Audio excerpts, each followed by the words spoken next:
What's going on, people? Welcome back to the channel, man. Welcome back to Saeed TV. We are live. We are here with my brother in the building, my Tyrone. Another What week. you telling me, broski? What you telling me? I'm here, man. Another week's gone so fast, man. I just feel like them Tuesdays come quick. Premier League back on the weekend. Monday comes, bangs, the Tuesday show, man. Now, big up. I enjoy this every single week. Transfer window's closed now. A lot to speak on. Big up everyone in the chat. Big up all the community in that. Shout out you guys. Always check the comments after the show as well, man. Some people give you jokes. I love that. And yeah, man, subscribe. Let's get Saeed to 200k. And yeah, get me on my way to 5k. Simple as that. Yeah, that's it, man. Link is in the title. You know what I'm saying too. And yeah, make sure you follow Tyrone, man. You know what I'm saying? When life gives you lemons, you know, man. By the way, do you think we should have done that, man? Like, because boy, like, you know what I mean? I know it's a little saying, but boy. You know what? People can't. You know what I mean? We're in a day and age where we can't have personality, man. You know what I mean? Yeah. If we don't do nothing, people moan. People moan, yeah, true. You know what I'm saying? If we do something, people still moan. So do you know what? Just do what makes you happy, man. I just feel like it might bite us in the ass if you know what I'm saying, like. If you don't already have a good start, you know what I'm saying? Keepers are always gonna make a little mistake. And do you know what, Saeed? I'll be real. Yeah. I don't think he starts straight away anyway. Okay. Yeah. I think Analysed is number one. I think for me, it's one of them where, like, right, if he's not starting straight away, then we got to have a viewpoint of like, with one game a week, when are you going to start him? I think you got to start him straight away, man. I hope so. But the rumblings seem like he's not going to start straight away. We're gonna wait and see, but obviously that Man City game, you've got Anana, you've got Bayindi, you've got Le Mans now. So at least we've got a keeper, man. Well, at least we don't sit here moaning that we haven't got someone. We've got someone. Yeah. Do you know what I mean? Exactly, man. We're gonna dissect it all, man. We're gonna review the transfer window. We're gonna analyze it. Has our expectations, has our predictions changed from it? We're gonna dissect it all. Please hit the like button. Please subscribe to the channel if you are new. And yeah, because you know what it is? There's a lot of mixed signal or mixed kind of feelings about the window. People are saying it's a miss. I think it's a fairly hit window, all in all. Obviously, there's one signing that I wanted was that midfielder. It is what it is. We move. But yeah, man, we're going to dissect all. But let's start with the first signing. Matheus Cunha. Going for 62 million. 62.5 million pound, man. It was a release clause from Wolverhampton. You know what? I still can't believe we actually got him because I've been liking him for the past couple of years now. When he was at Wolves, I always thought me and Elite Pundit would be going back and forth thinking, yo, man, we need to go and get him, man. This is a proper player here, man. You know what I mean? For Wolves, he was excellent. Yeah, man. What are you saying in terms of that one? That's definitely got to be a hit, man. I feel like you know when you watch a movie, yeah. And I feel like what we've just done is we've watched the movie, we've skipped to the ending because Cunha for me is the best signing. It's simple as that. Okay. For me, the best signing. I know we could decide we dissect Mbeumo and stuff like that, but for me, Matheus Cunha was the best signing and it was the first signing. It's the signing that you've wanted, I've wanted, a lot of people have wanted at the football club. And I don't think it's because he's not going to get the most numbers. Look, I think Mbeumo is going to be the most productive in terms of like numbers, output. Yeah. And I expect that from Mbeumo because I think that's why we signed him. But I got to be real, man. Like, he's the best signing we've had this window. And it was a must. I think the profile of player that we're getting out of Matheus Cunha, I don't want to call it a luxury, but it was a must-have because Man United for years, right? You look at the midfield that we've had with like the Nemanja Matic, you know, and the Herrera, then you forward it onto Paul Pogba, who was injury-prone, and then it kind of ended a bit sourly. But since then, Casemiro, Ugarte, Bruno, Mason Mount's not really hit it off. When you look at the profiles they've had, Saeed, for time after time, we've missed an elite ball carrier. Someone that can take the ball from that side of the pitch to that side of the pitch. And you know what?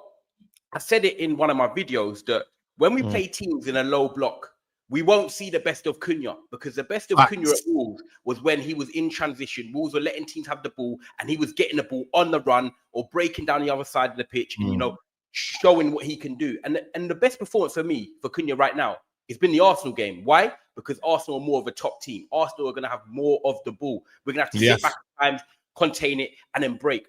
And bro, he was excellent in that Arsenal game. That one game showed me exactly why we signed him. Because in these big games, And I'm praying, inshallah, that he is fit for the Man City game because we need him. We need him. We need him. These are the type of transition. Games, they're vulnerable. Transitions, ball carrying, they're vulnerable. We know that Cunha is a big game player for that, and that is the type of game that will suit Cunha to a T. For me, it was a must side because he will score goals, he will create, he would get us up the pitch, and I don't know what the word I'm looking for. Not a luxury player, but he's the type of player that he takes games by the scruff of the neck. Scruff of the neck. You know he's a maverick. He's gonna grab you up by the neck and say, "Yo, give me your chain. Like I'm coming for it." He is that type of guy. Like, and I love that in Cunha. He's got the mentality. He's got the fight. He'll never give up. And for me, I think like that signing there helps elevate Man United because it's like Lisandro Martinez when he came in to the football club and he had that poor debut against Brentford or whatever it was. But after that, we played Liverpool at home and we beat them, and then we beat Arsenal at home. But that mentality, you know, getting into tackles, just little 5% things that raise the levels. That everyone's like, "Raw, my man's on job. Like, I better get on job." Cunha is that type of player that makes you right. I need to step up because if I don't, I'm gonna look like I'm not even making effort because he makes so much. And we needed it, man. Like I'm really happy with the Cunha signing. I think it was the #1 signing for me. We needed it, and I'd be worried if we didn't have him right now. You know what it is? Yeah, exactly. Because we feel like we've kind of lopsided, in it. We kind of, if we had obviously we're going to talk about Mbeumo in a second, but we have Mbeumo, but like, there's a lot of pressure on Mbeumo to do everything. Whereas Cunha now can do something. When I see them two up front, I smile. Yeah, I'm smiling. When I'm seeing them coming out of the tunnel, I see Mbeumo and Cunha side by side. Yeah, I'm like, oh, and it's just the start, bro. Just the start. This is what I'm saying. Like that for me. United signing them two, man. That's huge, man. Yeah. Like, but Cunha more so because it's like no one can dispute what Cunha. Like he can play for Arsenal, he can play for Chelsea right now, he can play for Tottenham right now. Play for Man City. Don't let him get away with it. Yeah. In fact, Roms even said he starts over Gakpo on the left at Man City. That's what I'm saying. Yeah. So he's starting for most clubs in the Premier League. Yeah, you know what I mean. So end of the day, we've got players where. Even we don't want rivals appreciation, because that's what they are for. But even rivals can accept and acknowledge they've got a player of Cunha's ability. You know what I mean? Still not scored yet. I feel like he had a good performance against Arsenal, and then he had a couple chances early against Fulham. And then obviously the game in midweek was we have to forget about that one. You know what I mean? Everyone was poor, and then he got injured. He started off well against. Burnley. See, I was at the Spurs game, so I still haven't seen the injury to now. It was one of them. It's a hamstring injury, people are saying, which I think it was. But the problem was, though, he came off, very normal. He went down the tunnel normal. He then went out of the stadium. He went stretching normal. off. He walked off. Yeah, he walked off calm, like, you know what I'm saying? Like, nothing, like, pissed off. I think it was more... in his head then. He's maybe thinking, I've got it early before it gets worse. Also, don't force it. You got to remember, you got Brazil. He's probably thinking, I can maybe make the Brazil squad now. Yeah. And you know what I mean? Like he's Chelsea after this. Yeah, Man City, Brazil, Chelsea. You know what, man? Yeah. It's not worth it for Burnley. It's Burnley. Yeah. I'm sure the team can win the game without me. Surely the team can win. Yeah. Yeah. See what I'm saying? So I feel like for me, I reckon it's like 1 to 2 weeks. I'm hoping it's at least 1 to 2 weeks because if it's more than that, then boy, man, we're missing basically for City and Chelsea, which we can't afford him to do. And then obviously we've actually bought him for the games like that. You see what I mean? We bought him for them games. So I can't lie, man. Came in, took the number 10 shirt of Rashford. You know what I mean? And that was a big thing as well. I just think his ball carrying ability, the fact that, when he's with Mbeumo, like he's more like stretches the defense, gives us an outlet. With Cunha in tight spaces, he just does things that, wow, what the hell? What's he done? Yeah. Like he drops the shoulder, or that little turn, he done that flick around the Arsenal player, and he opens up the pitch. And like when he gets you and he's just running at you, you got Mbeumo running off that way. Potentially you're gonna have Sesko or whoever it is that's running off that way. And he just opens up the pitch. And this is why I don't mind now. When you play the big teams, I'm like, I can't wait to see Cunha because these are the type of games that are gonna suit him so much and actually give me the belief. Look, I know we're gonna get into talking about City later, but Saeed, because we have Mbeumo and Cunha and the form City are on, I'll be honest, Them City boys, we're coming. Aye. Hey, we might have something for them, you know. I'm not saying we're gonna win, but Saeed, we might have a little something for them. We're playing them at the right time. 2 games. Yeah, we've got 1 Burnley. If United are able to do the 2-game challenge, remember we've been asking for the 2-game challenge for a year now, for over a year. I mean, it's nearly approaching a year. I don't know when it was. It was under Ten Hag. We won 2 games in a row. Under Ten Hag. Brother, if we don't, bro, I swear down, bro. I don't know if we'll ever do it again. Genuinely. Because Man City have to take it. But listen, it's too early for Man City talk. It's too early. We'll talk about them it's too early. We'll get to that when we need to. But Cunha. Would you take on? Go on. I was gonna say, would you, in terms of that position, right? Yeah. If you could have anyone else over Cunha, who would it be? Or was Cunha kind of like the actual number one? Kvaratskhelia. Okay, that's the only one. Okay. It's the only one I can think of. I'm not gonna lie to you. Kvaratskhelia. I understand that. If I had to, I'm not saying I would swap him, but if I had to really, that's my guy, Kvaratskhelia, man. So I'm like, yo, that's the one. I'm like, Yeah, because he's a good ball carrier as well, isn't he? Very good ball carrier, man. Yeah. You know what I'm saying to you? And that would be the one. Again, you know, people say like Rodrigo, but he's more of a winger. Yeah. I mean, whereas Kvaratskhelia could at least easily play in that left 10 role. He can play, he is a winger, Kvaratskhelia, but he can. And he's a winner as well. He's got the build to play in the 10. You're all right. Yeah. Yeah, he's got the build. I wouldn't take you now. I wouldn't have Kudus over Cunha, you know. There you go, man. There you go. That's why I love it, because I think this signing is not just a signing. It's a signing that starts. It's a signing that improves Man United. Yes. And it's a signing that, you know, walks straight into the starting 11. And it's a profile we need. Like, there's, I don't, when I look at some players, right, I'm very balanced. I know people might say, you know, Ten Hag and all them days. Yeah, I hear it and all that. I'll big up Corey, man. Hope you're blessed, my brother. Yeah, big up Corey, man. But like, when it comes to like analyzing different clubs and stuff, I'm always balanced. I see the pros and cons. When I look at Cunha, there wasn't many cons. The only cons that I had were when we play low block teams, I think he might struggle because he's not very, I don't think he's the best when teams are sitting back. He doesn't have space to run into and operate in.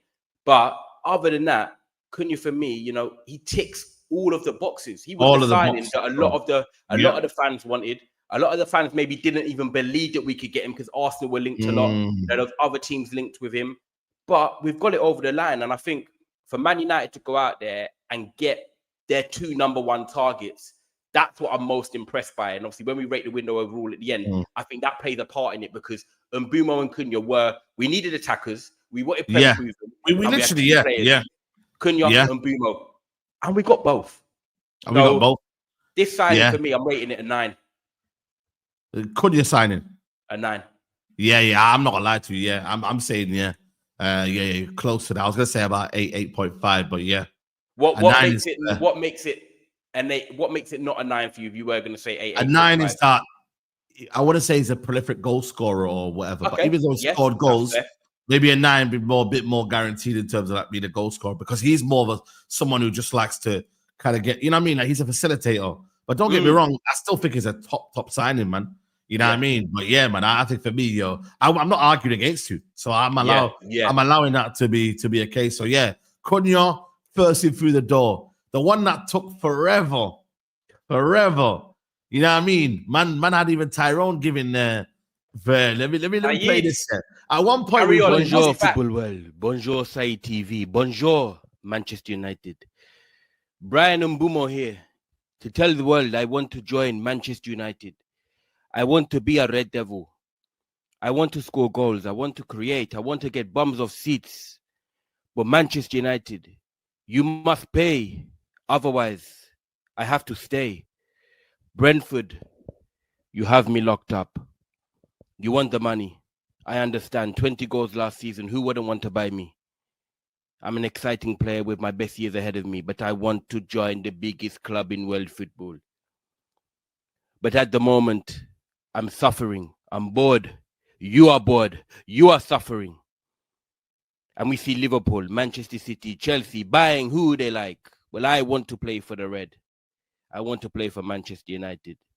Please get the contract ready. I've had enough.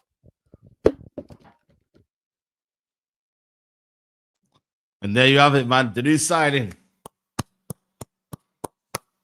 Come on.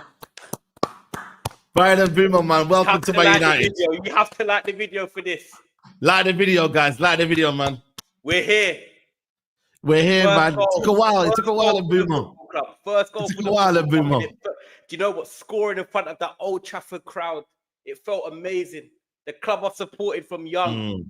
Saeed there cheering my name. Mbeumo. I'm gonna bring you more people. I'm gonna bring you more. This is just the beginning. There we go. Come on. Now, honestly, we this is maddest thing is here. I went to South Africa, yeah. So I went to South Africa, I think with 3rd of June. I remember we got the bomber on the 1st of June that he wanted to join Man United. Was it 1st or 2nd of June? One of the 2 days. Yeah. Then we made a bid on the 4th of June while I was in South Africa. And then I came back from South Africa. I came back 2 weeks, 3 weeks later. And then 6 weeks after the saga had finished, Man United then struck a deal. And then we signed Mbeumo, man. But it was a long one, but it was worth the wait. We signed him for, let me just get it right, my figures, 71 million all in. I think it's 65 million up front and then 5 or 6 million in add-ons, man. But you know what, man? Another player that's just such, different qualities to Cunha, but equally as devastating, equally as good, equally they work together hand in hand. One on the left, one on the right. You know what I mean? And I think, man, I'm so glad, man. Another one for the Premier League where, any other team got him, we'd be waxing lyrical. We'd be saying, you know what a signing, what this, unbelievable. But because it's Man United, you know what I'm saying? It's one of them ones, isn't it, really? Yeah. But yeah, man, terrific. It's a big signing. I think what I like about it most is that they're both playing, well, at the moment, we're not playing a striker. We're playing him with like Mason Mount, false nine or whatever it is, and playing like split strikers.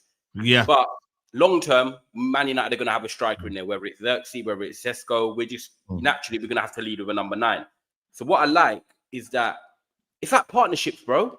You look at Ferdinand Vidic. That was the partnership we grew up on. Yeah, Ferdinand Vidic, rock solid for 8-9 years. I love them two together, right? But it was like one was the attacker, the aggressor, one was the sweeper and Rio Ferdinand. When you look at complementary attackers for Man United now in this 10 role, Cunha is the drop deep, the ball carrier, the facilitator, as you called it. And then you've got Bryan Mbeumo stretching the pitch, going the other way. That's what I like. You've got one like here and the other one up here. And they just, they work. And then when they meet in the middle, it works. And that's a connection. You've seen already Mbeumo spin off on that right shoulder of the centre back and that between the left back and centre back. He's making them darts. We saw it in the first half against Burnley. It happened 2 or 3 times. And unlucky, he didn't score more. But he got in them great positions. Cunha drops in, ball carries it more, or links it with Bruno and Mount and stuff. And I like that because we've got 2 different types of profiles, which is why I want them to stay fit and I want them to grow because I feel like we're already playing. Look, I know we lost to Grimsby. Let's put that aside. But we should have beaten we might not put it aside. Apparently, we might be appealing. Yeah. You know what I mean? Anyway, we should not appeal, man. Yeah, any United fan, that's like, you know what I mean? Yeah, we should have beaten them. That's crazy. Like we should have beaten Arsenal or got a draw at least. Fulham, we should have scored early on. We didn't. We got a draw. Cool. Burnley, we should have beaten them by more. We beat them. But when you look at it, already within them 3 games, you've seen moments in glimpses. Of course. And you've seen the pros of having Cunha, the pros of having Mbeumo. Now just allow them to keep playing with each other, and they're only going to get better. One's 25, 26. The other one's 26, 27. We're not signing them out of their peak. We're signing them with at least 3 years of easy. And like definitely, I can lock that in. We've got them for 3 years at their peak before one of their legs might slowly decline or whatever. So for me, let them embrace each other, let their connection grow, and it's going to be exciting. Like I look at our front 3, and 2 out of the 3, because the Sesko one at the moment we don't know yet. It's starting most teams, man. You look at Mbeumo on the right wing. You've only probably got Saka and Salah at the moment on the right hand side that you would have over him in most teams. I think if off the top of my head, you're probably right in the league. Yeah, Bryan Mbeumo is the 3rd best right winger in the league. Bro, he's up there, man. Yeah, you might like it, bro. Like it. So, Semenyo, and there's all these players there, but he's up there, man. Semenyo's quality, by the way.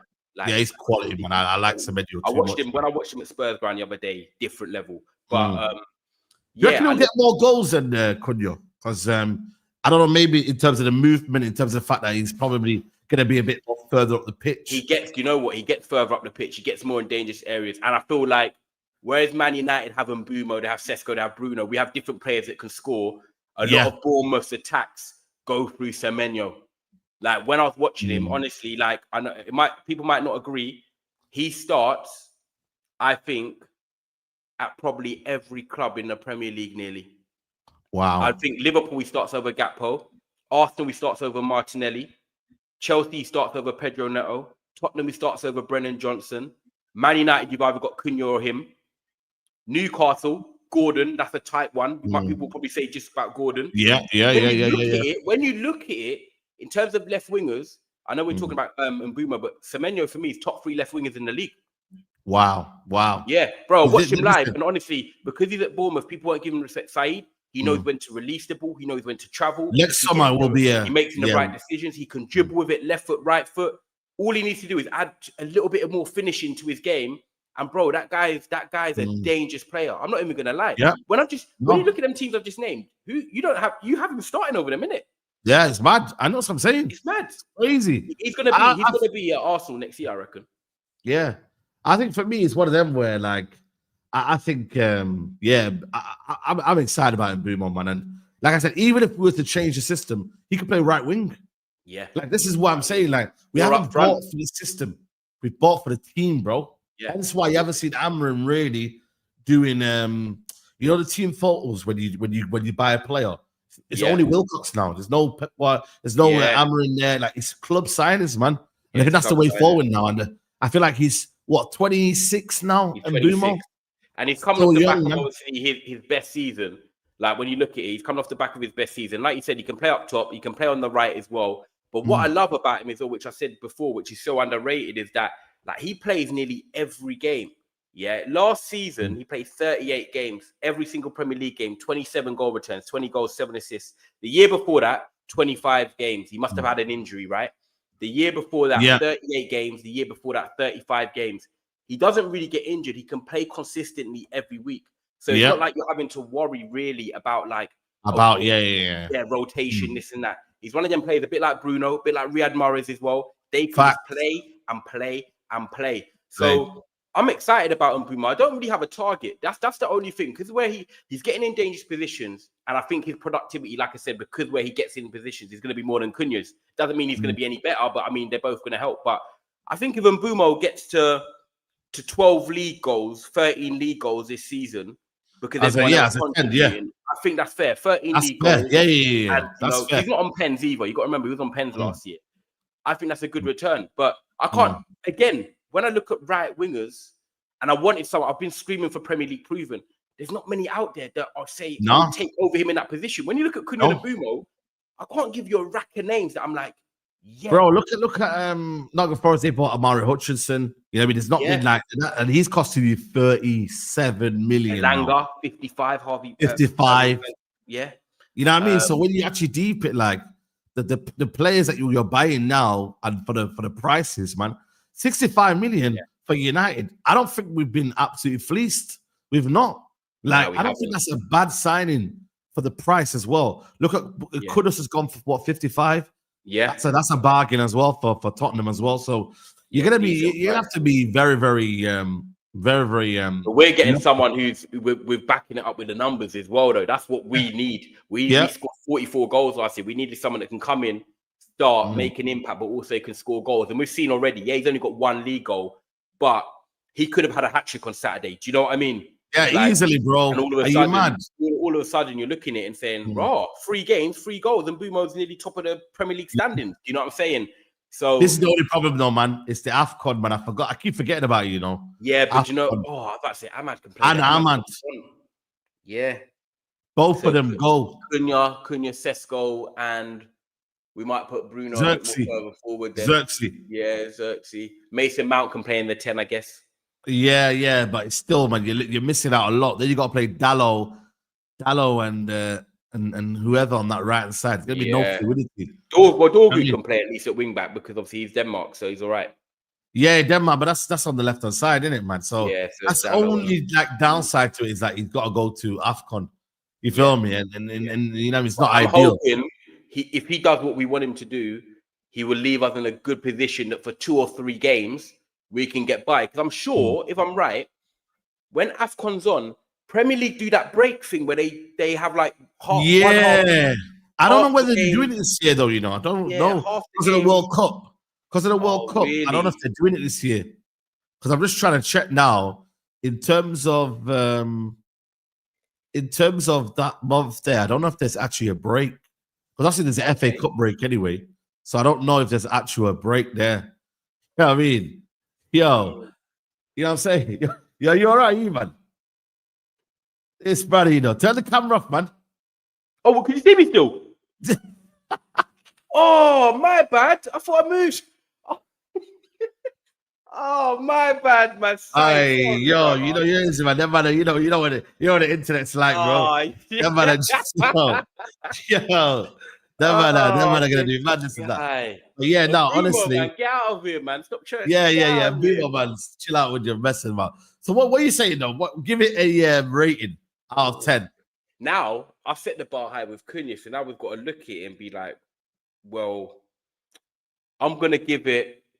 Oh, do you go the same as Cunha, or do you have to go 8? Or do I go 8? I'm gonna say 8.5. You know. Yeah, I'm gonna go just below. I'm gonna go just below Cunha. Yeah, I'll go 8.5 as well because yeah, I don't have no complaints with Bryan Mbeumo. I think the only thing that is like it's not a red flag. The only thing that I've said to people, look, he's not as quick as people think. I think there's been moments where he's been played in behind or he's been one-on-one with a defender. He doesn't really take them on or get past them. Do you know what I mean?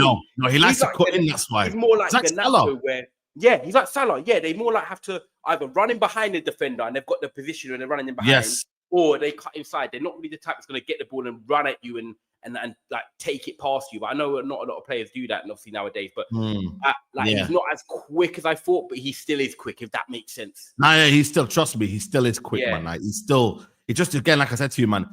Cunha is quick with the ball, not quick. Whereas Mbeumo is quick off the ball. But again, Salah, like as much as Salah, like I said to you, is quick. Yeah, we've not seen his pace as much because he's just been devastating, cutting in, bang. Yeah, see you later. And he's become more, and he's become a bit more of a creator as he's got older. Salah's pace is reduced, so he's like, I need to adapt my game. And we're seeing these outside of the boot passes, these little through balls and stuff like that. He's become more of a creator. And do you know what? Fair play to him because that's what top players can do. If they realize something's changed in my game, how can I adapt? How can I prolong my activity playing in the Premier League and being one of the best teams? And Salah's done that. That's where I do respect Salah. He's made it because we weren't seeing him create like this 5 years ago. He was just a goal scorer, and if he weren't scoring, he's crap. Yeah. Now, like he's been poor. Look at the Newcastle game the other day. He was crap, Saeed, but he still gets in a dangerous position and cuts it across for Rio. And obviously, you know what I mean? That's all we need, man. We just need that in a minute. You can be crap, but you can produce something out of nothing. And Mbeumo, and that's what I like about Mbeumo and Cunha, actually. They can be crap for 90 minutes, but I know that they can do something if we needed it in just that moment. We needed it, yeah. I'm with you. That's what you know, match winners. Bruno, we've seen, look, people are hot and cold with Bruno, and I understand it. I'm hot and cold with him too. But there's been times where Bruno will just do something Bruno does, and all of a sudden you're like, do you know what? As much as I might not like him, you've got us out of jail. Cool. You got us out of jail. Yeah. No, listen. Yeah. We can appreciate a certain time. It just depends on when if it happens. I agree with this as well. The clinical finishing. 100%. Yeah, because Kuda's got some really good positions on Saturday in the last 20 minutes, and he just was poor in the final third. I feel like the Mbeumo, he would put more. Yeah. Back people, we got nearly 1,000 people in the chat. We got 921 people in here. Hit the like button. 500 likes is a target. We've not even on 300 yet. So please, guys, if you are watching, hit the like button. Big up Tariq, Liverpool fan. He says, "Say, my brother, you have become a celebrity. You're now getting actual footballers on and boom on your show. Big up, my guy. Listen, what can I say, man? You know what I mean? We got royalty in the building, man. And the Habashi United fan says, Saeed, my bro, love. Big up to you, man. Big up to you. Let's go on the next signing, which was Benjamin Sesko. Listen, man, I'm not gonna lie to you. Yeah, I think for me, we're not using him to his strengths, but when we're linked with him, listen, this is why I won't go back into it, but we're never linked with Sesko. Hence why I was saying Benjamin to Arsenal fans, because I actually thought Arsenal were getting Benjamin Sesko. Yeah, he was the first one they were linked with. He was the first. They were linked with him last year, this year. So I was like, yo, and United were looking at Gyökeres thinking, yo, Ruben Amorim, release Claude. I thought, yo, go and get me Gyökeres. I know, the group chat was a bit, they were saying, go and get me this player. Mateta was there as well. I wanted Mateta originally as well. Yeah. But when we were linked with Gyökeres, I said, you know what, man, let's go and get Gyökeres. Yeah. Then Arsenal went and got him. Yeah, exactly. Watkins as well. Then Arsenal went for him. And then I was like, oh, what's there left then, isn't it? Like, who are we going to get in? Like, who are we actually going to get? Is it Watkins? Is it whatever? Then Newcastle going for Sesko. They're going in for him. You think, Newcastle, fair play, man. That means now the domino effect, Isak's going to go that way. Yep. And United make a bid after Newcastle. You're thinking to yourself, wow, man. Oh, yeah, I forgot about the Osimhen saga as well. Remember we linked with Osimhen as well. There was so much going on, basically, innit? Yeah. Then we make a bid for Sesko, and everyone's like, wow, man. They've actually bidded for him, But we weren't making a bid until he told us he wanted United. So Man United waited for Newcastle to bid more than us, but United said, we're only going to make a bid if we believe he wants to join us. He wants to come. Let's go. As soon as he heard, and that's been the theme, by the way, this summer. And that's why you have to give credit to Ineos. They haven't gone for players that hasn't wanted them. They've said, you know what? Come and join us. Maybe the odd one in Delap. Again, that was an opportunity signing. Chelsea were always clear and favourite because of Joe Shields' links and whatnot. It is what it is. Benjamin Sesko. Originally, I wasn't in favour, but you know what? I said to myself, he's young, he's got that ceiling. Let's move with it. That's what it was. It wasn't a case of, yo, I don't think he's a scrub. I didn't say he was like, you know what I'm saying? Like, you got I hear you. Yeah. And also, it's also when you look at it, we've got Højlund who was young, we had Xerxes who was young. It was like we're signing another young striker. So it was like nothing against Sesko, but it was like, well, we wanted kind of like a Watkins or Gyökeres, somebody's 27 plus that's been there, done it a bit more around the block. So it was like, right, we're signing another young striker. Is it going to work? It didn't work for Højlund. He's now at Napoli. Xerxes, I believe, he can come good. He started off the season a bit slow, but then he got better towards the back end. Sesko, I'll be real, like, I'm in the same camp as you. I'm just here at the moment. I'm not unhappy with him. I'm not thinking he's been great. I think when he's come on, one thing I will be subjective with, when he's come on, I don't think we've been better. I think we've got worse against Arsenal. I think we've got worse against Fulham when he's come on. But on the flip side, are the club used to playing with a striker? Or should I say, are the team ready to play with a striker? Are they used to it? Probably not. Are we getting the best out of Sesko's traits? Running in behind, getting crosses into the box. We're not also playing to Sesko's strength. So at the same time, we've been poor when he's come on. We're not getting the best out of him. And it might be one of them signings where we give a lot of grace to other players at other clubs. This is where Manchester United shows that we're the biggest team in the country, because at Man City, we allow Pep to give these players a year to adjust. At Chelsea, we give these players time. At Liverpool, we give these players time. At Manchester United, you've got to come in and you've got to be playing and delivering straight away. We're Manchester United. And I feel like maybe this is the type of signing where people have got to look at it and say, right, Xerxes, he needed a year to kind of adjust the pace of the Premier League. Rasmus Højlund, he never really adjusted. Sesko, give it a chance. And that's what I'm going to do now. I'm going to sit back and take my emotion out of it when I'm watching the game. Like, come on, Sesko. No, and say, right, do you know what? He might need a bit of time. This team needs time to adapt. Because if you look at him, he's 6 foot plus, 6'4", 6'5". He's good in the air. He can run in behind and stretch it. I do think he's a bit slow when the ball's into his feet and stuff. And that's not my type of striker, but it is what it is. But he can finish. So, like, let's see Sesko in a year's time. He's that one sign out of all of them. I'm saying, do you know what? I'm going to give it a year. Yeah, he might need that first goal.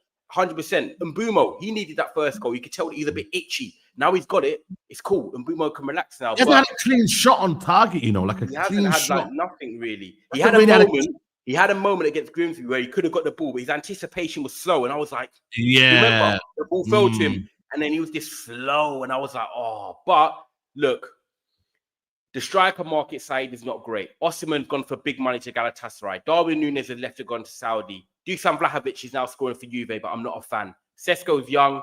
He's scored 13 goals. I think his best season at Leipzig. We've got to see what happens. Liam Delap's young. He's gone to Chelsea. Isak, we were never going to get. He's the most complete forward in the world. Gyökeres, another striker that people are saying they don't know. Look at him against Arsenal, though. He didn't get no service. Against Liverpool, sorry. Yeah, he didn't get no service. Liverpool, So, you know, Ekitike, he would have been one of the players I Ekitike would wanted. have probably suited us more than a Sesko. I like Ekitike. We should have got Ekitike, really. We should have gone in for that. And then Newcastle have gone and signed Waltmardo, who's a very unique profile, 6'6". You like him, by the way? I mean, you watched a lot of him, by the way. I've watched the compilations, and what I saw for a 6'6" player, I liked his feet. I thought he can dribble. I watched him in the Euros. He looked all right, man. He looked all right in the Euros. Well, okay, Sesko or Waltmardo, who would you have taken? Again, I've not enough sample size. I'm not gonna say there's a clear. I'm like Walter Mulder. You know what I'm saying? Like I'm not. I've watched more Sesko than Walter Mulder. Yeah, I hear it. It wouldn't surprise me though if Walter Mulder has a better season than Sesko. I know, because why? Yeah. Because they actually got wingers. Like that's what I'm saying. We need to play 4-3-3, bro. Wingers that are close to the striker.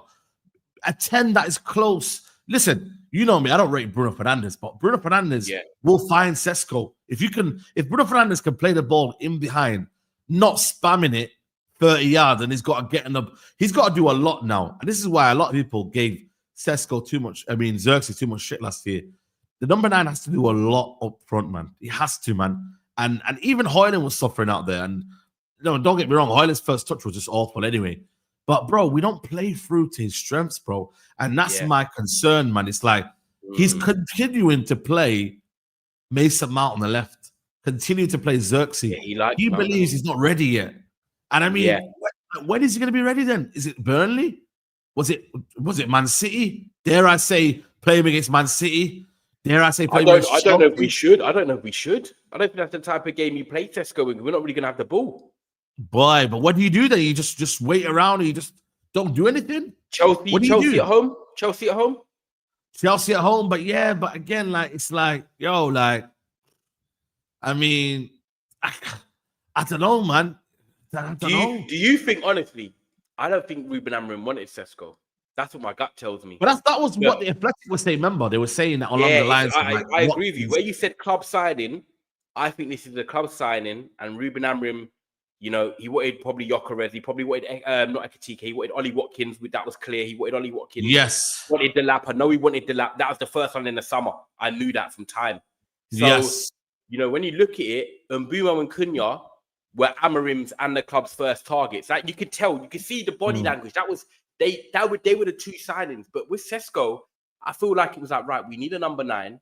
Højlund's not good enough, so we need to just go and get potentially the best one available and hope that it works. I just don't, Saeed, I don't know about this one. I don't know. I think, you know what it is, I think for me, like, I'm trying to be very, very, look at it where I'm looking at, yo, man, I've looked at the game and thinking, yo, are we actually playing the ball into Sesko? He had 2 chances. People said he should have done better with the second header, not the first one. The leap was ridiculous, by the way. Oh, yeah. Bro, I was watching it from the east stand. And I was like, there. Wow, this guy can jump, bro. The leap was mad. And in the second one, maybe he could have done better, but the ball didn't have enough power in it, I think, for me. Like, sometimes you just need a little bit of a touch. Yeah, you go off the pace of the ball. Yeah, you go off the pace of the ball. You feel me? Yeah. So I think for me, it's one of them where I look at Sesko and I'm like, play to his strengths and we'll get better. But right now, if you're doing all this long ball tactics and wherever, and it's just not going to work, man. And we haven't seen Sesko, Cunha, and Mbeumo all start together, starting the game. You haven't seen that as well. Do you think right now, while Xerxes used to the Prem, do you think Xerxes is a better fit right now as a starter? Xerxes will be. He will be chosen before Sesko. He will be. Oh, do you think that? Is like, I don't know, man. I don't know what happens there. You know what I'm trying to say to you, like, but listen, I look at Strand Larsen. And I look at him and I'm like, yo, he's adapted well in the league. And I'm not saying he's got a similar build, but he's got similar attributes. I know what you mean. You see what I mean? And Larsen started off slow, and then once he found his feet. Yeah, he started off slow, and then very slow. Found his feet. Yeah. So this is why that's why I think we're deciding out of all of them. This is why we have to be patient with it. This is the one we've got to take time with it. We have to. Rival fans, do your thing. I hear it. You're going to be on Big Six. They might cook you whatever time, you know, you have a poor game or whatever it is. But we've got to stay within our emotions and say, yeah, you know what? Sesko out of everyone is going to need time. The number 9 has struggled at United. We're not used to playing with a striker. He's a different type of profile. And he is 21, 22, coming in and leading one of the biggest clubs in the world. Like, when you come to Man United, it's different gravy. Like, the pressure is different. So pressure different, man. Yeah, You know I'm what I'm gonna trying to have say? to give it. I'm gonna have to give it time. 100%. You have to I'll give be it time, concerned. man. I'll be concerned if I was seeing poor performances at the end of next season, in the middle of next season. Do you know what I mean? Because the talent alone. How do I word it? Right. I don't expect to see the best of Sesko this year, but with his talent alone, there will be some games where he'll produce some moments, and I'm like, wow. Yes. Yeah, you Yes. get what I'm saying? Like, he will score a banging volley. Like, he's gonna score a banging goal, and everyone's gonna be like, raw, that is why you signed Sesko. But You know what? you Friday, won't this see Friday is interesting. Friday is Sesko, Slovenia versus Sweden. That should be a good game to He's watch. like Jokeres Sesko. And then, Three of the best strikers on paper in the world right now. in the world right now, yeah. So it'd be interesting to see, and that's why I think AJ said, you know what I mean? Like, let's see what he's about over there. Feel me? This is why we keep losing and barely winning, scraping by. It's because we start Mason Mount and Xerxes, thinking they're Vinny and Mbappe. Like, bro, get them. Xerxes hasn't started though. Hey, Xerxes come off the bench. He hasn't started. Yeah, no, but he got chosen ahead of Sesko. Oh, yeah, but I get that. He said it was the cramps. He played 90 minutes in the rain. I hear it. Yeah. I hear it. As a Slovenian, will be hard to read. Be careful. I don't know if that's trying to catch you out. I don't know. No, I don't think he is. But listen, I think overall, do you like? Is it one of them where? Because remember, Højlund, it took him 20 games. Was it? How long did it take him to score a goal in the United? It might be like 19. Yeah, it might be like 19, 20. Yeah, 19, 20 games in the league. Remember, it took him till December against Villa. Was it Villa that he scored against? Who did he score against? Yeah, Højlund? I think it was. Yeah, in the game we came back in. Højlund's first Premier League goal. Let me see what it was. I know he had a picture. First Premier League goal.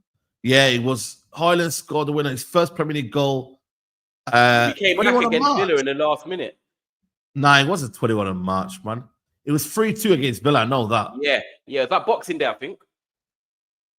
Yeah, it wasn't 21 around of March. Christmas. I remember. I'm sure it was around Christmas. We were 2-0 down. Yeah, 26th of December. Yeah, 26th of December. Wow. I remember watching That's the family. mad, man. Flipping hell.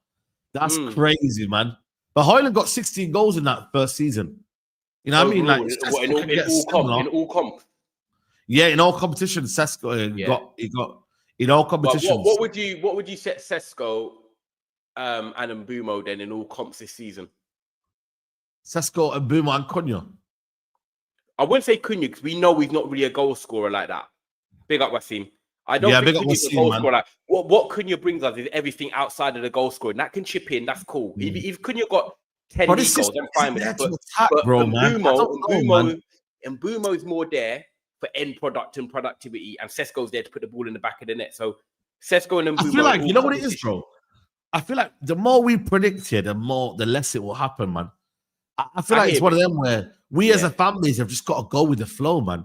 I know it sounds mad here, but they will have targets. Rival fans will say to us, yo, he must score this, but I just think right now, we're struggling to win games, bro. Yeah, like, I hear it. Yeah. Let the games, let us win a couple of games, and I might get a bit like, yo, man, we're already on 5. Everyone's on 3-4 goals.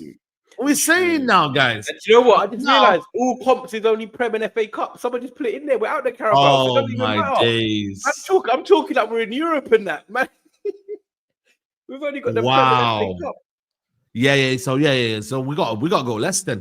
We got to go 10. 10 goals for Sesko. 10 for Sesko and 15 for Mbeumo. 15, yo. There's 38 games a season, right? And then the FA Cup, let's hope we can go a bit far. Yeah. 15 fair. Yeah, do you know what? 15 for Mbeumo, 10 for Sesko. That's cool. Yeah, and then let's say, for example, maybe Cunha gets 10. You know what I'm saying? Yeah, I think deep down I'd want more, of course. I'm a Man United fan. I want them to score. Like someone saying 20, people are saying 25 plus. We got a big fish to boil. I don't know. Brother, I hope so, man. Sidiano. But I don't listen. You know what it is, bro? I just think for me, that like winning games is more important to me right now than scoring goals. Like I know it sounds mad what I'm saying. Yeah, you're right. You're right, Saeed. And I think winning games right now is more important than individual accolades. Winning games breeds confidence, and then if we're winning, that means Mbeumo, Sesko, and that must be scoring because we're winning. Must be scoring. It must be facilitated. Yeah. Do you know what I'm trying to say, bro? Because right now, I think United at the minute, right now, bro, like that. What our situation is right now is that we're failing to win games, bro. And I think that's now. And when I'm looking at the talent in the Premier League right now, boy, man, I'm just like, bro. Wow. Every game is hard. Every game's hard, bro. Yeah. Like I'm looking at it now. Yeah, have we played our like Burnley have been an easy home game, but Yeah. Sunderland, who's like if you look at our home games, yeah, like in the Premier League, right? Yeah. If I was to look at Man United, I think we play Sunderland. Like they're not like easy games, you know. Like there's not games where you can just be like, you know, that's a 3-point collectors right there. Yeah. Every game's a battle. So Sunderland at home, Brighton at home, Everton at home. Look at Everton this season. Yeah, Everton at home. They're a different beast now. You know what I mean? You could argue, okay, West Ham, but again, you know, if they get sacked, you never know. Bournemouth at home, Newcastle. Like this. I just feel like for me right now, there's gonna be it's gonna be a struggle to get it's gonna be a struggle to get. But if we did that against Burnley, okay, the first half we should have battered them. Should have been 3-0 first half. But if we're making every home game or every game look difficult, which we are doing right now, every result seems like wow. I don't know if Man United will ever win by a 2-goal margin this season. I know it's very rare. That's what I mean. When we beat Everton 4-0 last year, I was like, raw, this is like we don't see this happen. Do you know what I mean? Genuinely, man. And if we are, it's gonna be against the so-called lesser teams, bro. Yeah, it is gonna be the newly promoted teams or whatever it is. Yeah, you know bro. What it is? Do you know what it is? You know why?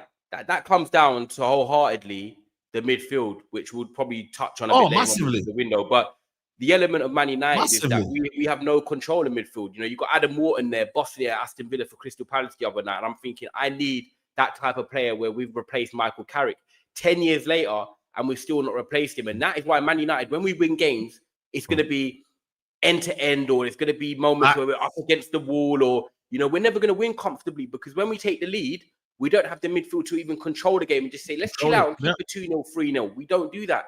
Man United win games by hopefully just outscoring the opponent because we have no basic control in midfield. And if we don't have that, Saeed, unfortunately, we're just not going to win games the way we want to see it as fans, where we're just like Man City or Liverpool, and you're like, yeah, comfortable. You know, they're tuning up. You know, the game's done. You know, Enzo Fernandez and Caicedo, you're just like, yeah, do you know what? Chelsea are not fumbling a 2-0 lead. Teams just don't do that. Unfortunately, our midfield doesn't allow us to be comfortable, bro. No, man. It won't. It just won't all season. All season. You know what I'm saying? So I think that's got, you know, you got to look at that and realize that's a big kind of situation there. But give me Sesko then. We didn't really give Sesko a rating. Sesko out of 10. I'm gonna say potential in it, man. 6.5, 7. Yeah, 6. Because it is still very like potential, isn't it? Yeah. I'm gonna go with 6. 6. I think I'm gonna go 6.5, 6. Yeah, 6 is fair. Yeah, I mean, I don't want to. If people want to put lower, that's up to them because they might have watched him. You feel me?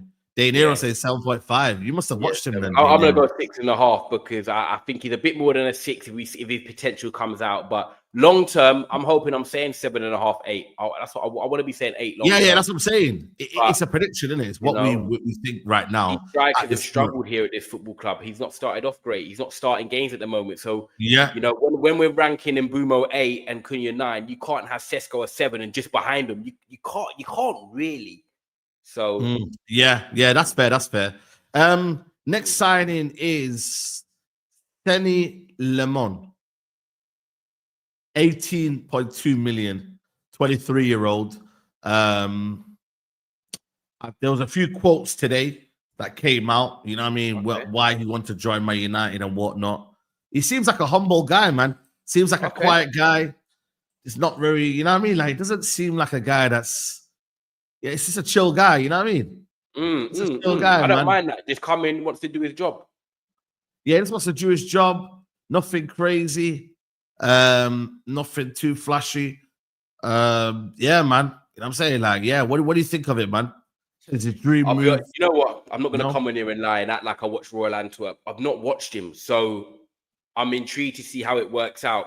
It's funny because there's two sides I can look at it. One is I've not watched him. 2, I'm so gassed we've got a keeper. because there was no way I could watch Onana backing. Like, Onana's a brother, but he's not a brother anymore. Like, he's one of them guys because listen, like, see you later, against PSV he was poor, and he's kind of sealed the fate for me. So now I don't really want to see him playing again. Unfortunately, it is what it is. By India, for the highlights, I saw the second Burnley goal. That was poor goalkeeping again. So when I'm looking at, the corner against Arsenal, that's a game we eventually lost, and they didn't do nothing in the game. So that's 3 points down the drain already. We could have drawn to Burnley. That would have been another 2 points dropped. So when I look at it, like, the importance of having a keeper was so up there. It was a priority for me among the attack. So I'm hoping Le Mans can be an upgrade, because surely it's not that hard to be an upgrade on By India and Onana. So if he can come in, look, I don't need him to come in and be Alisson. I just want a keeper that can come in and be 7 out of 10 every week. All I want, a keeper, come out, claim corners, claim crosses. A keeper, save the shots. A keeper doesn't have to be fancy with the ball at his feet. Just come in and do the basics. If you do that at 7 out of 10, the keeper will be fine. The defense will have more confidence. They won't be nervous. The midfield will be like, okay, there's less pressure on us to have to keep delivering. This is what it does. A goalkeeper brings confidence. If I play in a team, right, and my keeper's shocking, every shot that goes on target, I'm nervous, I'm apprehensive, I'm getting anxiety. The defenders are feeling like that as well. And I'm telling you now, I know that for a fact. They can't play with confidence.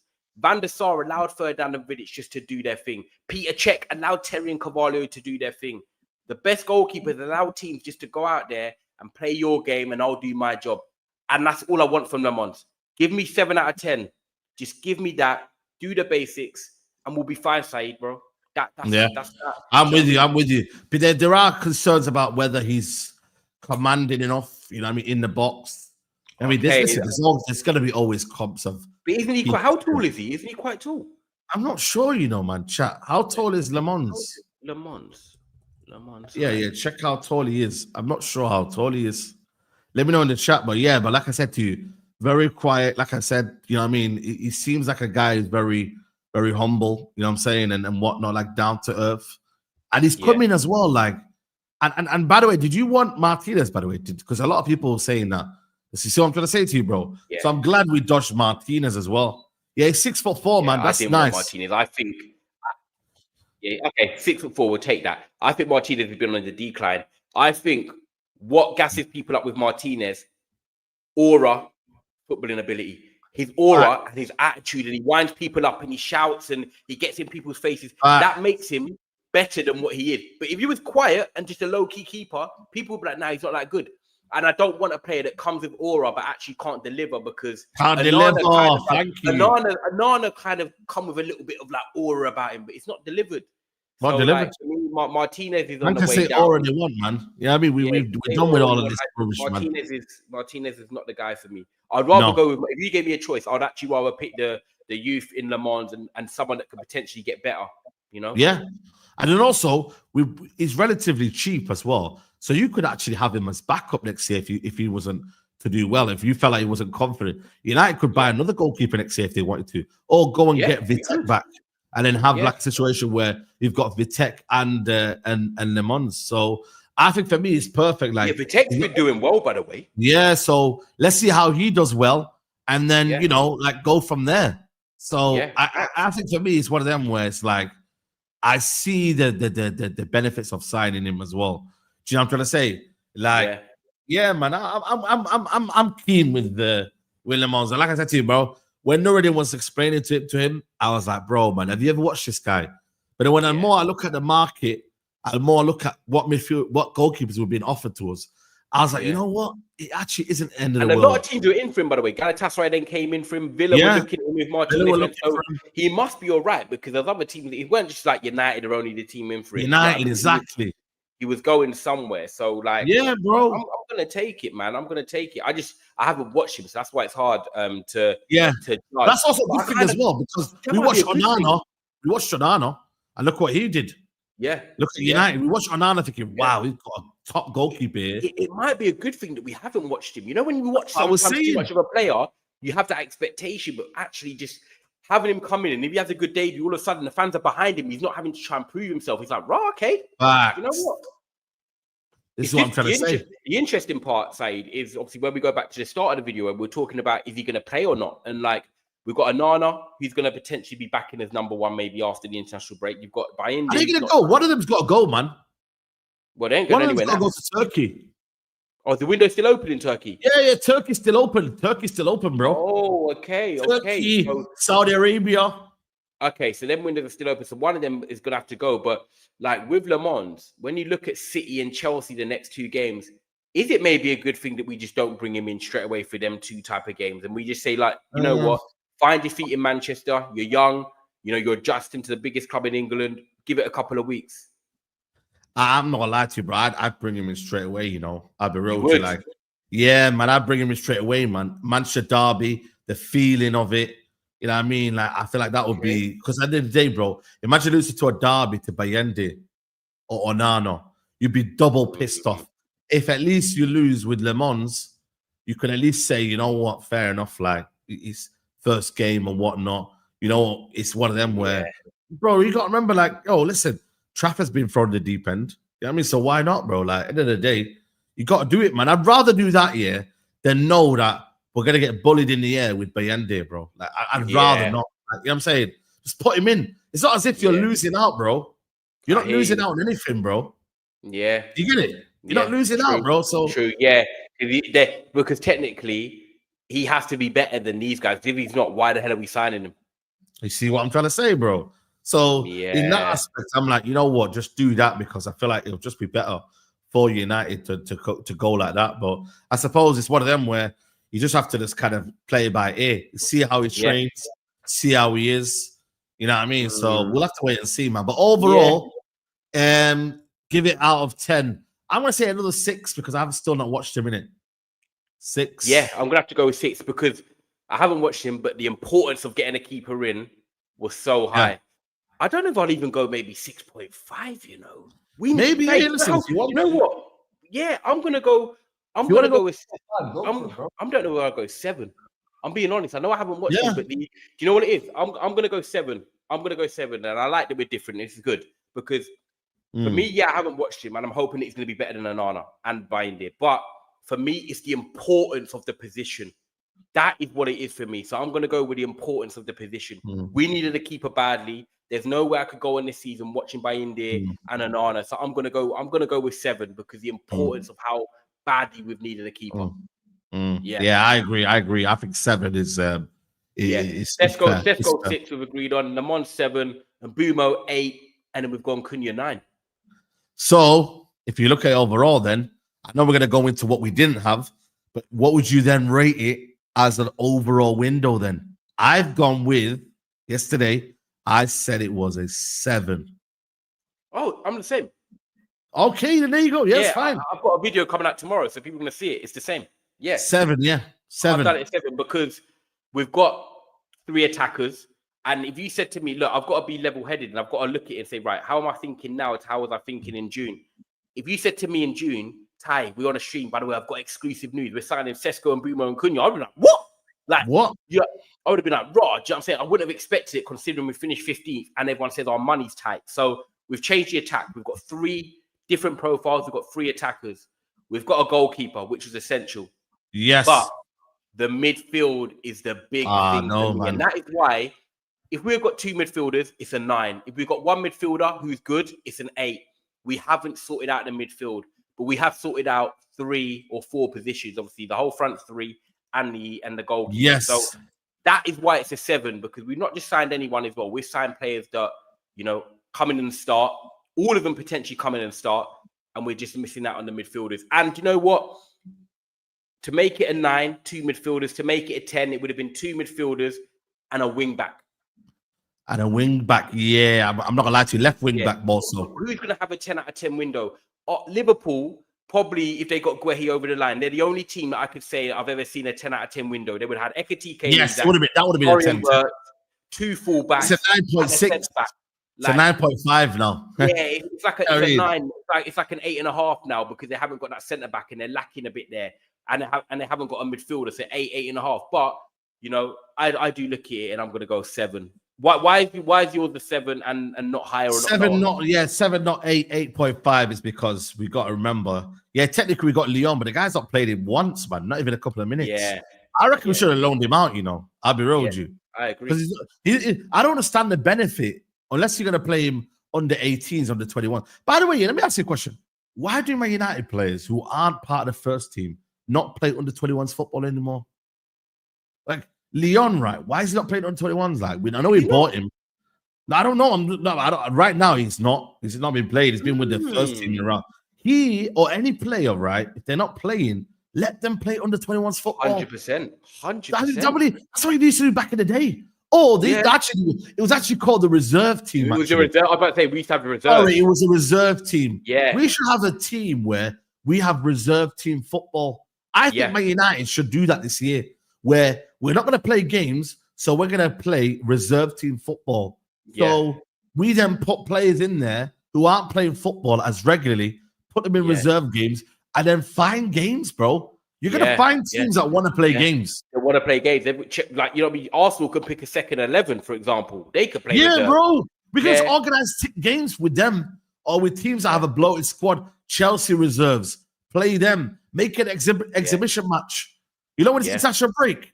Make an exhibition. If they're not with their national team, make an exhibition. Get tickets involved. There used to be that reserve league. Do you remember back in the day? I'm sure there was. What's that? Sorry. There used to be a reserve league, did there, back in the day? Yeah, there used to be a reserve league, man, but they don't do it anymore. They don't do it anymore. So I don't know what the situation is here, but midfield is the one, man. Like, we didn't buy a midfielder, man. That's the one that's burning everyone. Were you disappointed that we didn't have a link to that in the deadline, apart from Conor Gallagher, by the way? Oh my god, man.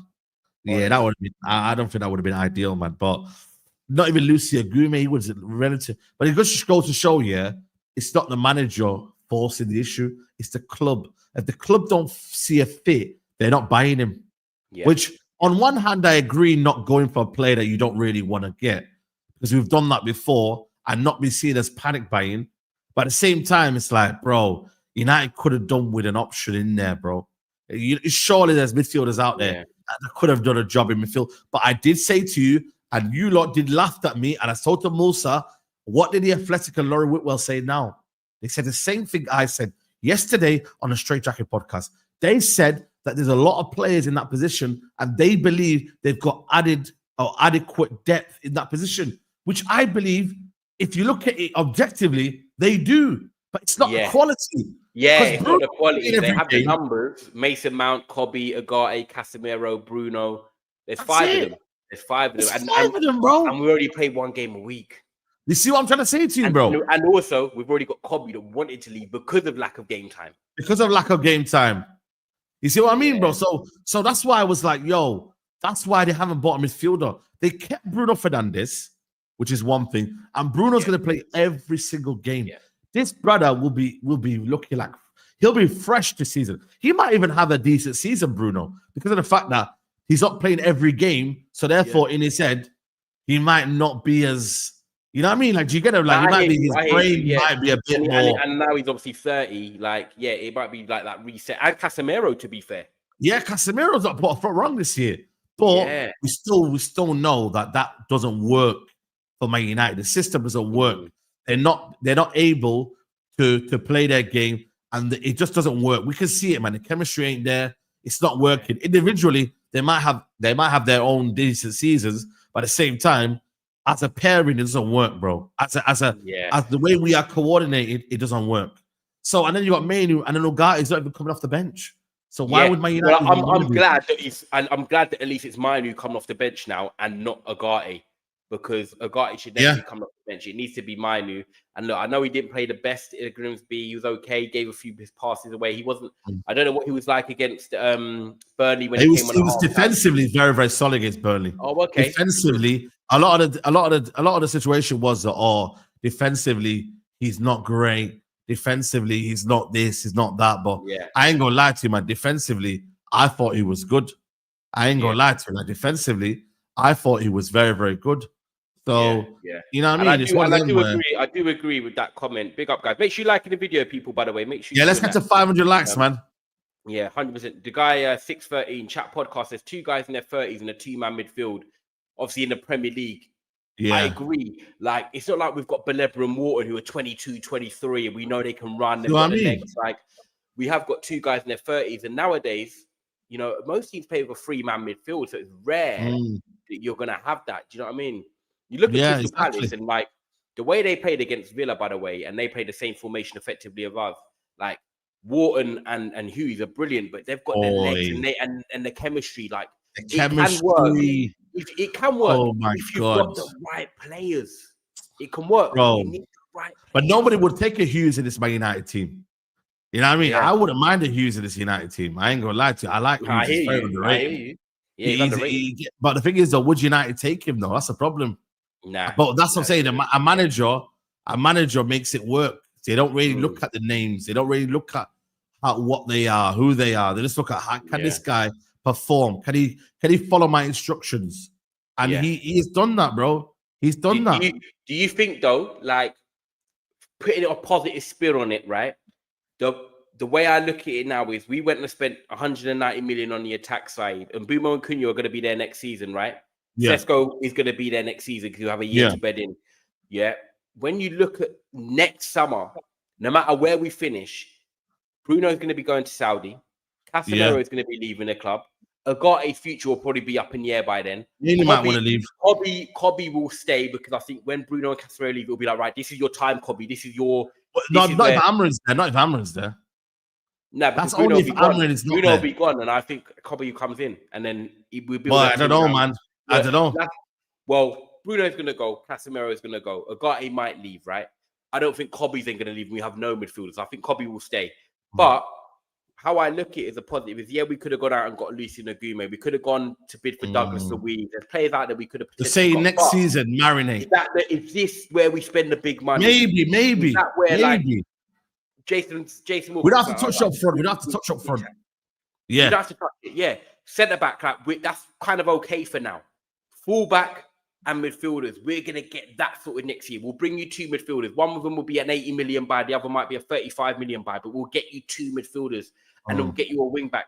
And then it's like all of a sudden you're looking at it and you're like, okay, we've got 3 new midfielders because Cobby and then maybe 2 others or whatever it is. Then you've got the front 3. Then you've got another full back. Yeah. Then you've got a keeper in Le Mans. And all of a sudden you're thinking, okay, in 2 seasons, Man United have changed the team literally from like that team to 18 players. So I think next year the midfielder is going to be the focus. I don't want one. I want 2. I was actually having a debate. Funny enough. Oh, I think I froze. I'm back now. Oh, you're there. I was having a debate with my group chat last night, funny enough, because they were moaning that we didn't get a midfielder. But I said, look, with them players leaving, we'll get 2 midfielders. And they were like, this is Man United we're talking about. They will only go out and buy 1. I said, nah. This club cannot afford to get 1 midfielder in and lose 2 or 3 next season. We can't. That's so true, you know. Yeah, when we put it like that, you're right. 2 midfielders, like people thought we wouldn't get maybe 3 attackers this summer. We went out and got 3 attackers. Facts. People thought would get 1 striker, maybe 1 winger. We got 3. We got 2 wingers or 2 10s and a striker. We will get 2 midfielders, I think, next summer. One will be a big buy, and one will be that 30. You know them, like a Nagume, like the 35 million thing. Yeah. I think for me, Beleba or Wharton. I still prefer Wharton. Me. I know you lot want Beleba. I still prefer Wharton. I'm happy with Wharton. I like a Michael Carrick. I need that. You know what I mean? But obviously, if we get Beleba, no one's complaining, innit? Because it's equally a good player. I just think when Beleba is very, very bad, you can see a little bit more. With Wharton, though, you still see them footballing qualities. You feel me? You still see you know what I mean? The ability on the ball will still be there. With Beleba, maybe he needs to function like, I don't know, man. There needs to be a little bit more from him that from his game that I feel like in terms of his athleticism, you can see, man, these last 3 games, he's not been there. He's not been like he's been hooked off, bro. Yeah. Many times. Yeah. So, I'd love both. You know what? I'd love us to spend 180 million, do a Liverpool, 200 million on both, just sign both, 180 million on both. Done. Yeah. 90 million.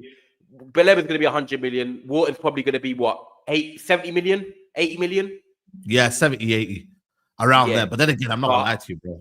Next season, oh my God, we have rocked transfers like there's no tomorrow, man. Ekatike, 80 odd. There's been some serious damage been done in the transfer market. I feel like for me, next year, it's going to be wild, bro. It's going to be wild, man. Like I feel like honestly, bro, like next season, bro, the thing is for me, they're even I talking can about see Vinicius. next season. They're even talking about Vinicius coming to the Prem. Yeah, I can see next season City doing a madness. I mean, madness. I see Liverpool potentially going in for Baleba as well as United for Baleba and Wharton. I think they're going for Wharton. Yeah, they go for Wharton. Yeah, I mean, there's gonna be. I think the Spanish clubs might be involved as well. The likes of Real Madrid, Bayern Munich. So, like, you know what I mean? Let's just even PSG. If PSG have a bad season this season, which they could do, they could just be having just a year off. They could do a man. So, bro, you have to. This is why we need to get a pre-agreement in with Baleba. Yeah, we need to get a personal terms deal agreed in January. That when it comes in on next summer, bang, you're ready to go. You see what I mean? 100%. I wonder who's on a free agent next summer. Is there any free agents? Yeah, I'm not too sure. Let me just see if there's any free agents in 2026. Sure. Yeah, I think Wharton. I think for the profile we need that composure. I think Wharton. Wow, this is a big month. You know, that's a bro. There's some signings, man. Is there? One.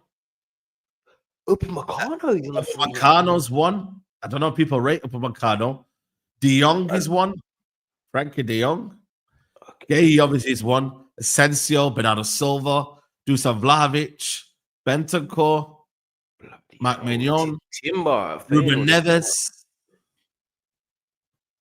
Goretzka. Then he starts to get a little Rudiger. Can that breathe by now? Oh my god. Yeah, man. Thibaut Courtois. Rudiger. Yeah, man, bro. Like, keep going. There's some players on this, isn't there? There's some players in there, man. Moniz, wow. Robertson, Garcia, James Garner. I didn't expect that one. Milinkovic Savic. Remember, we were linked with that Hadara. Yeah, I remember in Ralph Ragnick days. Yeah. Fabinho, 31. Is he only 31? Wow. Harry Wilson, Rico Henry, I do like. Sessegnon. Good player, yeah. Frank Kessie. Do you know what I mean? I'll take Frank Kessie on a free, you know. Ryan Maguire's out controversy next summer as well. Yeah. Wow, this is a madness when you deep it, bro. Like, I didn't expect this. I feel like a lot of players are trying to do this running down the contract thing, aren't they? Wow. Yeah, Lewandowski might end up in Saudi, I think. Yeah, Casemiro obviously with Memphis Depay. Sesko. I feel like David Brooks, you know. I think he's underrated, you know, David Brooks. Yeah. Technically, he's nice. Technically, he's nice. Yeah. This one here, this one's crazy, man. But he's gonna get a contract. Anyway. He's gonna get a new contract. They got Rio, man. You know what I'm saying? Who else is that? It's a quite good list, you know. Icardi. Yeah, Tarkowski will get snapped up. Pellegrini. I think he's all right. Who else is there? Carvajal. Yeah. Sadio Mane, Dybala. Remember, United have always been linked with Dybala every year. Malassia's out of contract next year. This is what I mean. He might not want to leave this year because he's thinking, you know what? I've got my one last year contract. Karim Benzema, bloody hell. When were we linked with Karim Benzema? Yeah. Bloody hell. Wow, he's still about. Ndombele. And I think this might be the worst one out of the list now. This will be the last list I look at. Yeah, that's where it gets a bit. Okay. Koulibaly's in there.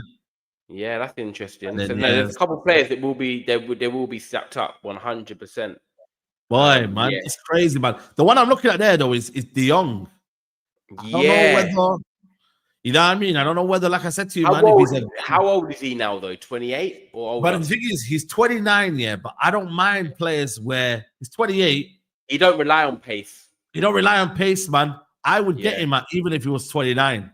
Yeah, 29. You could have him for 3 years. 3 years, bro. Yeah. 3 years, bro. Yeah. And I always feel like, do you know what? I've always felt with De Jong. He's one of them players that's always been destined to play in the Prem. Do you know what? With Arne Slot being Dutch, Liverpool needing a 6. If they don't get Wharton, you can imagine De Jong at Liverpool. You could imagine, you know, him and Gravenberg. That's a thingy. Yeah, maybe, yeah. We might speak this into existence. Remember, you heard it on this channel first, boys. The only thing is his wages are mad, though, bro. He's on some mad wages. But Liverpool won't be spending a transfer fee, so they could do that because they spent the money this summer on the transfers. They could be like, look, Yo, Agent we sorted out the fullbacks.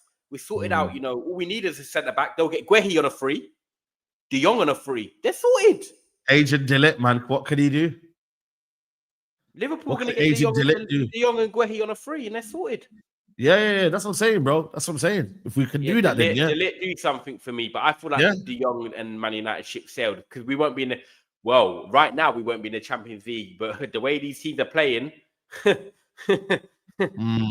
Messi had advised to go Chelsea. Yeah, this is a joke, man. Don't Blues Empire is trying to put out some quotes, man. Who told you that, man? Let me ask you then. Now the window's shut. Oh no, what were you gonna say? Go on. Basically, what you're saying about So now the window's shut. You know, we've seen our rivals. We can reflect. Everyone in the chat, you can get your comments in now and stuff, like the video. But where do you see the highest possible position we can finish? And look, we're having a different chat, Saeed. We done a chat 3 weeks ago before the season started. We've now seen the season start. We now see what teams are looking like at the moment. What do you think, bro? Let's talk about it, chat. My only threat for top 5 I see personally for me is Tottenham, and I do believe Newcastle will get better. So I think Tottenham and Newcastle are only our threats for top 5. So who finishes in the top 4 for you?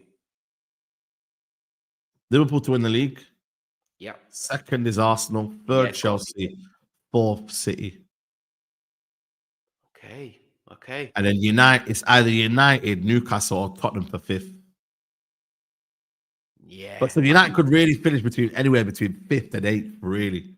5th, yeah. I think if they don't, for example, Tottenham, or 5th to 7th, United could finish anywhere between 5th and 7th. Yeah, if United finish 8th, it's an absolute catastrophe. It's embarrassing, because that means then Aston Villa, who look like they're having trouble, then have a good Harvey season. Elliott, Sancho. I don't know if it's enough. Yeah, I mean Brighton. I'm sorry, man. Our squad is better than Brighton's. Yeah. Who else is out there? Maybe a Forest, but again, no. You're right. You don't even have to overthink it. I think that. I don't have to overthink it, do I? What you said there, you had good breakfast this morning, because that is a lot of facts. Yeah. Tottenham, Newcastle, and us. I think that is the 3 that you're looking at, and then you're gonna have Villas, and then you're gonna have like your Forest, your Brentford, not Brentford. So your Everton try and get in top 10. Yeah.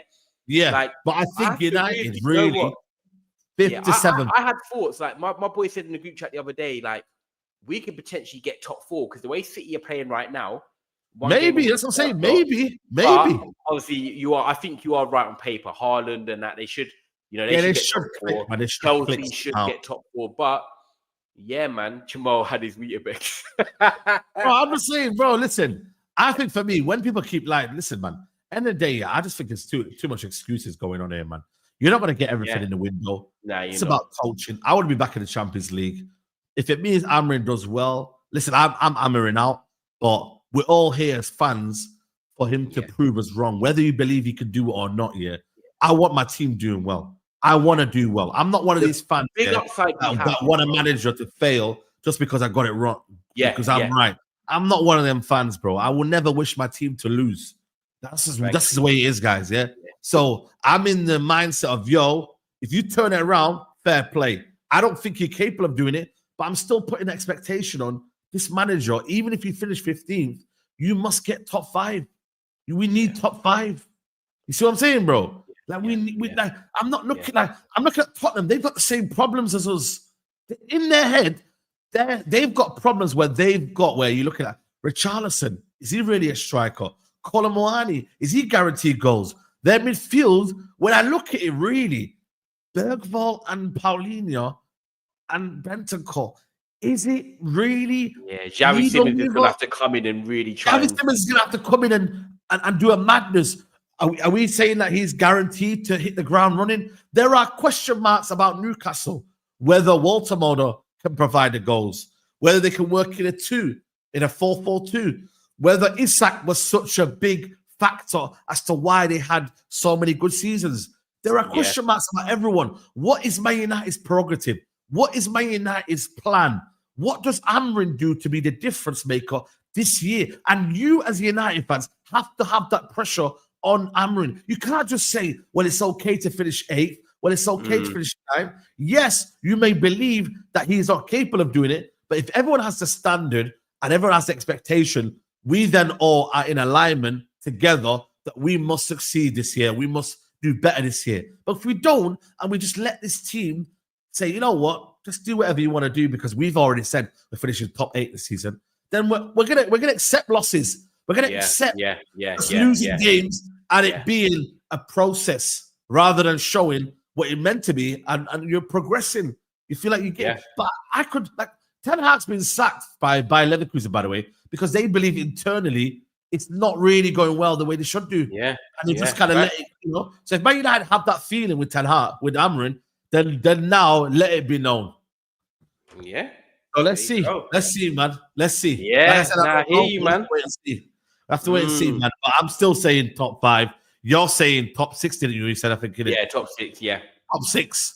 I mean, it's not ideal, but you know what I mean. If you got Europa League, I think that look, for me, it's simple as this: if we can start taking our chances, obviously we'll win games. But I think the upside that we have over every one of our competitors is that we play one game a week. They've got Europe, and I'm hoping they get a bit tired, and we can keep our key players fit and roll the dice, man. Yeah, roll the dice. That's it, man.